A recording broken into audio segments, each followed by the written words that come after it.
Oke, 2 jam kemudian di desa Kinglong nampak ada seorang kakek tua ya. Seorang yang kemudian menunggu. Hehehe, sangat menyenangkan menunggu biaya perlindungan bulan ini pulih dan kemudian saya bisa pergi ke kota sebentar. Dan ia pun membayangkan sosok Little Peony. Ya, wanita cantik. Tunggu aku. Kemudian setelah itu ada seseorang yang datang. Bos, bos, oh tidak. Seseorang akan datang untuk menyerang benteng. Ucap seorang budak yang tergesa-gesa melarikan diri dari musuh dan menemui King. Apa? Berapa banyak orang yang datang? Ucap bosnya yang duduk sambil marah-marah. Cepat dan kumpulkan orang-orang. Ada hanya 3 tuan. Hah? Keheranan hanya 3 orang saja. Ia lantas melaporkan. Hanya saja 3 orang datang untuk menyerang desa. Apa yang kamu lakukan?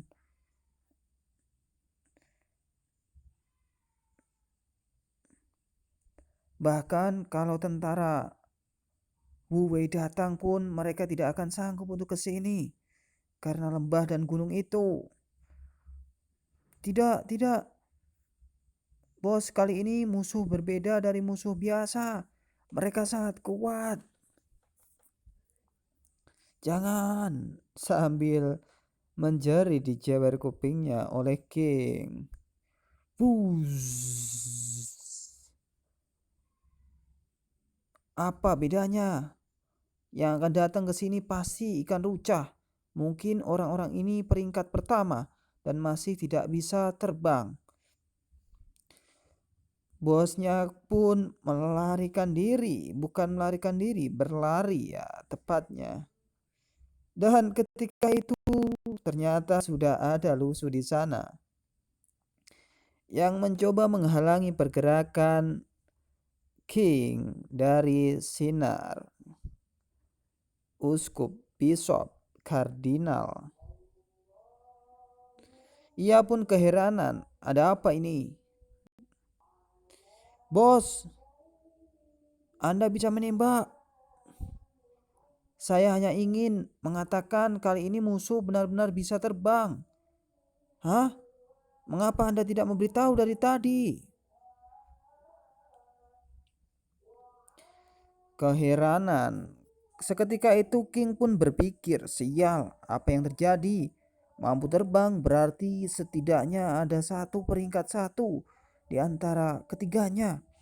Dan di sana sudah ada Lusu dan Xiaoyu. Pun ada Bishop Kardinal yang mengangkat Lusu sambil terbang.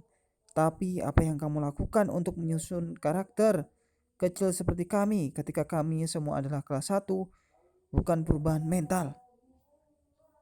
Oh, sambil tertawa, Uskup Bisol Ardinal. Rumput mata bedas itu cerah. Nilai negatif muncul dari King plus 119, 199. Woi, mungkinkah aku benar-benar bertemu dengan seorang cabul tua hari ini? Bukankah seperti itu kan? Teriak King sambil menatap ke atas. Nilai emosi negatif dari Raja Sang. Ya, namanya siapa ya? King atau Raja Sang ya?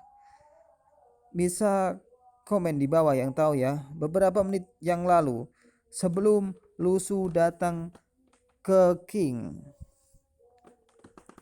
terlihat di lembah dan pepohonan. Di situ ada musuh-musuh yang berjaga. Terlihat di sana ada Usop, ada Lusu dan ada Xiaoyu yang hendak pergi ke desa King. Kemudian Lusu menghampiri mereka. Xiaoyu, apakah semua musuh di sepanjang jalan telah kamu taklukkan? Ucap Lusu. Saya tidak tahu tentang mereka yang bersembunyi, tetapi mereka bergegas keluar dan mencoba menyerang. Seharusnya hampir sama.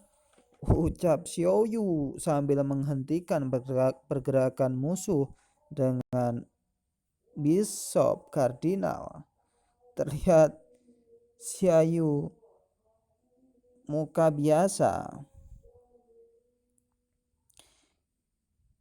Tempat ini penuh dengan idiot level D dan level F, dan mereka tidak layak disebut di depan uskup.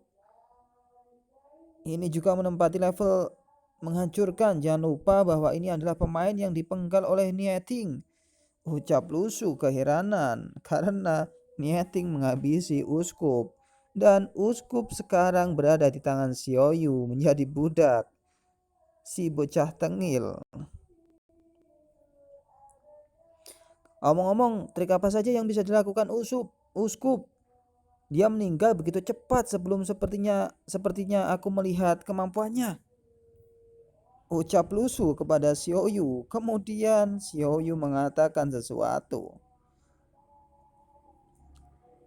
Namun sebelum itu faktanya Departemen Fatih, Teori dan Iman memiliki dua trik. Salah satunya adalah formasi perak yang digunakan untuk mengatakan atau mematahkan kemampuan sekutu dan mengendalikan musuh. Di situ terlihat dari Departemen Iman. Kata lain adalah potongan pedang silang. Wush. Ya, seharusnya aku melihat Francisco menggunakan trik ini sebelumnya, tapi dalam ingatanku sepertinya dia tidak terlalu kuat, ucap Lusu. Dan Xiaoyu pun menimpali. Itu benar, sebenarnya kedua gerakan ini bukanlah gerakan yang agresif. Kontrol dan bantuan adalah kekuatan Departemen Teori Iman. Kemudian Xiaoyu mengeluarkan cakranya yang berwarna ungu. Namun ketika gerakan ini berada di tangan master level A, mereka masih agak berbeda. Ucap Xiaoyu hahaha sambil tertawa. Sepertinya trik ini Anda tahu. Ucap uskup Kardinal. Sing. Ia mengeluarkan pedangnya dan das. Ia menebaskan pedangnya ke sebelahnya Lusu. Wush. Ternyata itu mengenai musuh-musuh dan bebatuan yang ada di belakangnya. Terus hancur. Lumayan. Bagaimana dengan itu? Kekuatan tebasan silang yang dibuat oleh Master Level A tidak buruk kan? Ucap Xiaoyu yang merasa pede. Di situ Lusu keheranan. Bagus banget sih, tapi nanti pas masuk benteng biar uskup turun dan bunuh dengan tangan. Saya gak mau nambah biaya perawatan gedung lagi. Baiklah, baiklah. Aku membiarkan dia pergi. Shush. Seketika itu langsung uskup melancarkan aksinya, menyerang semua orang yang ada di situ. Cring cring cring cring crum crer cring. Sambil membawa pedang, uskup melaju cepat dan terbang. Cring. Nilai emosi negatif dari Raja Sang plus 1000. Lumayan. Seketika itu musuh langsung dibantai oleh uskup. Musuh-musuh terlihat ketakutan melihat master level A itu membantai mereka. Dan seketika itu musuh langsung diratakan oleh uskup.